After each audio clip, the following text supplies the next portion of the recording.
నమస్తే, welcome to our channel. ప్రజాస్వామ్యంలో ప్రశ్నించడం, నిరసనలు తెలియజేయడం, సమావేశాలు నిర్వహించుకోవడం ఇవి బలమైన పునాదులు. మరి ఇటువంటి పునాదులు చంద్రబాబు నాయకత్వంలో పోలీసులను, మీడియాను అడ్డుపెట్టుకుని ప్రశ్నించే గొంతును నులిమేసే ప్రయత్నం చేస్తున్నారంటూ జగన్మోహన్ రెడ్డి చేసినటువంటి ట్వీట్ని ఏ విధంగా చూడాలి? మరి అదే ట్వీట్లో పోలీసుల రాజ్యమా, నియంతృత్వ పాలన అంటూ ఆయన అడిగిన విధానాన్ని ఏ విధంగా చూడాలి తెలుసుకునే ప్రయత్నం చేద్దాం. దీన్ని విశ్లేషించడానికి మనతో పాటుగా ఉన్నారు senior journalist doctor Vadlamani Kanakadurga గారు. నమస్తే మేడం. నమస్తే అండి.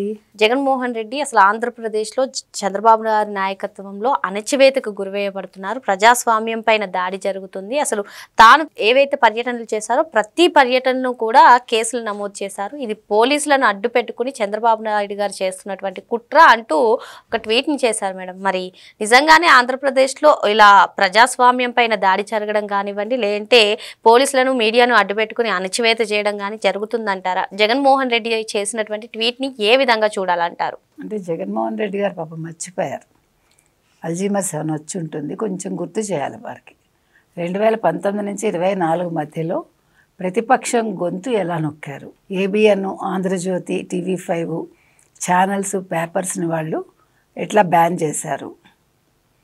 చంద్రబాబు నాయుడు గారిని ఇంట్లో ఉంచి ఆయన బయటికి రాకుండా గేటుకు తాళాలు ఎలా వేశారు?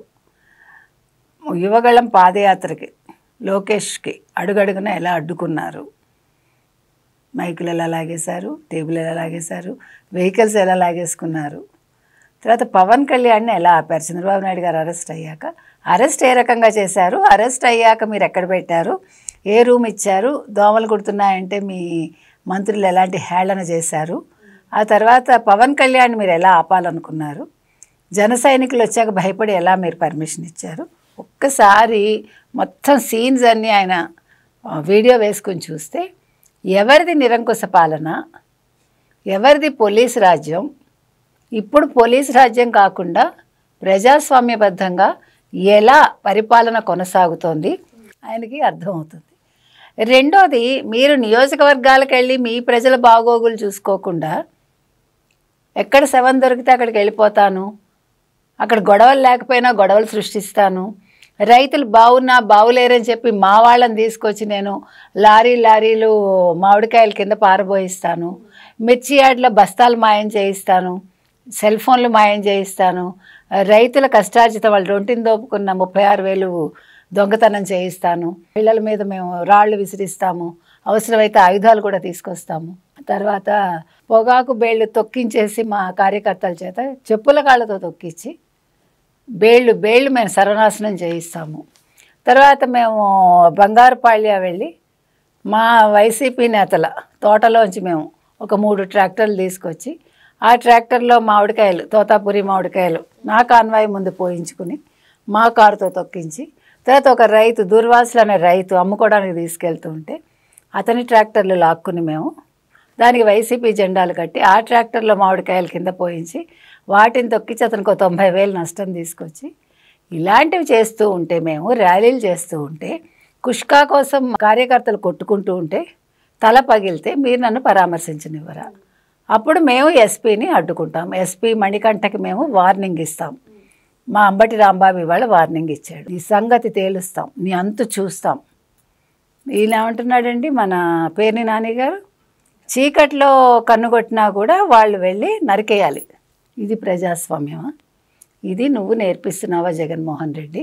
నువ్వు యువతకి ఏం నేర్పిస్తున్నావు? యువతని నువ్వు ఏం చేయదలుచుకున్నావు? నీ అవసరం కోసం, నువ్వు ప్రజల్లో ఉన్నాను అని చెప్పుకోవటం కోసం, నువ్వు నీ ఛానల్లో నువ్వు ప్రొజెక్ట్ చేసుకోవటం కోసం ఇవాళ యువతని నువ్వు సర్వనాశనం చేస్తున్నావు. గంజాయికి బానిసలు చేసావు నీ కార్యకర్తల్ని. నీ కార్యకర్తల్ని ఇవాళ నువ్వు ఎందుకు కాకుండా చేసి వాళ్ళకి ఏం చెప్పావు? రప్పా నరకండి అంటున్నావు. దానికి మీ పేరుని నాని ఆయన రప్పా అని ఒక్కసారి అన్నాడు, మీరు 100 సార్లు అంటున్నారు.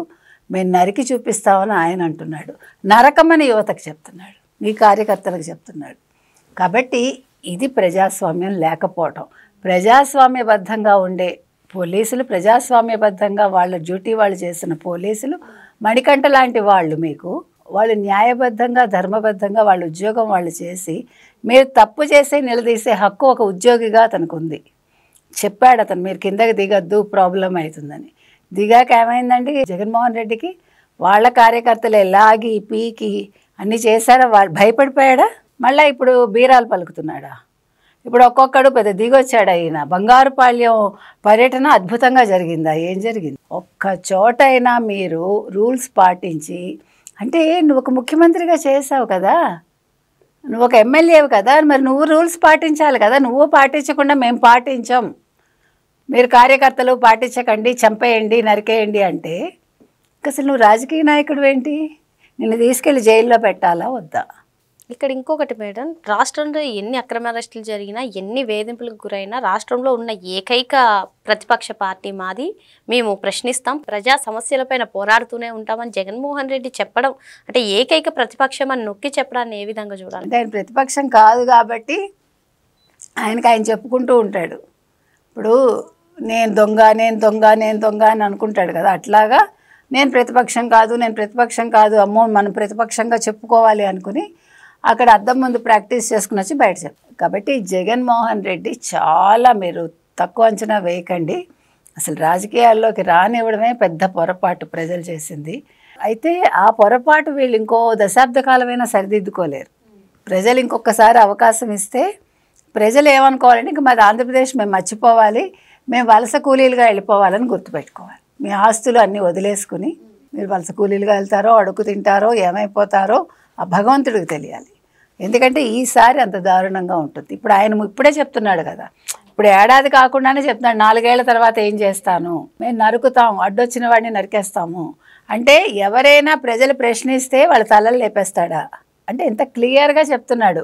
మా పరిపాలన ఇలా ఉండబోతోంది, రాక్షస పరిపాలన ముందే హెచ్చరిస్తున్నాడు. రక్తం తప్ప మేము ఇంకోటి కళ్ళు చూడం. మన బంగారుపాళ్యాలో కూడా రక్తం కళ్ళ చూశాడు, వాళ్ళ కార్యకర్తదే చూశాడు అనుకోండి. కాబట్టి ఇవన్నీ కూడా మీకు సింబల్స్ అన్నమాట, సింబాలిక్గా చెప్తున్నాడు. ఇప్పుడు పేర్ని నాని తప్పు చేసిన వాడు కూడా, బియ్యం తినేసిన దొంగ కూడా ఇవాళ ఏం మాట్లాడుతున్నాడు? బియ్యం దొంగ కూడా రప్ప నరికేస్తాం, మీరు అడ్డొస్తే రప్ప అనకుండా నరికేయండి, శబ్దం లేకుండా చేసేయండి, ఇట్లా సైగ చేస్తే నరికేయండి అంటున్నాడు. అంటే నిశ్శబ్దంగా మీరు కుత్తుకలు కత్తిరించండి అంటుంది. దీన్ని బట్టి మీరు చాలా జాగ్రత్తగా వినాలి. ఇది ప్రజలు తెలుసుకోవాలి జగన్మోహన్ రెడ్డిని. అసలు మీరెవ్వరూ కూడా జగన్మోహన్ రెడ్డి పర్యటనకి రాకండి, డబ్బులు ఇచ్చినా రాకండి. మీకు ఎందుకు? మీ పిల్లలు పాడైపోతున్నారు, మీ పిల్లలు ఇప్పటికే గంజాయి మత్తులో ఊగుతున్నారు, ఇప్పుడు మద్యం మత్తులో ఊగుతున్నారు. రేపొద్దున్న హత్యలు చేస్తే మీరు ఇళ్ళు అమ్ముకుని వాకిళ్ళు అమ్ముకున్నా కూడా మీరు మీ పిల్లల్ని తెచ్చుకోలేరు. మాకు పర్వాలేదు, మా పిల్లలు ఏమైపోయినా అనుకుంటే మీరు కళ్ళు మూసుకుని కూర్చోండి. కాదు మా పిల్లలకి భవిష్యత్తు కావాలి, వాళ్ళు చదువుకోవాలి, వాళ్ళు ఉద్యోగాలు చేసుకోవాలి అంటే మాత్రం మీరు ఆలోచించుకోండి తల్లిదండ్రులకు చెప్తున్నాం. ఏది ఏమైనా ఈ బెదిరింపులు ఎంతో కాలం సాగవండి.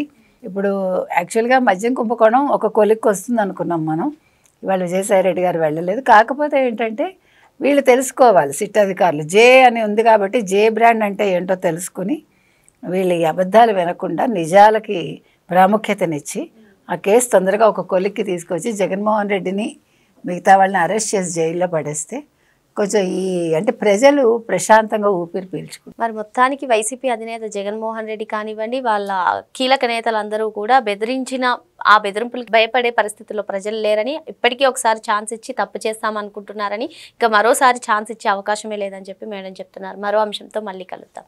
Thank you madam. Thank you.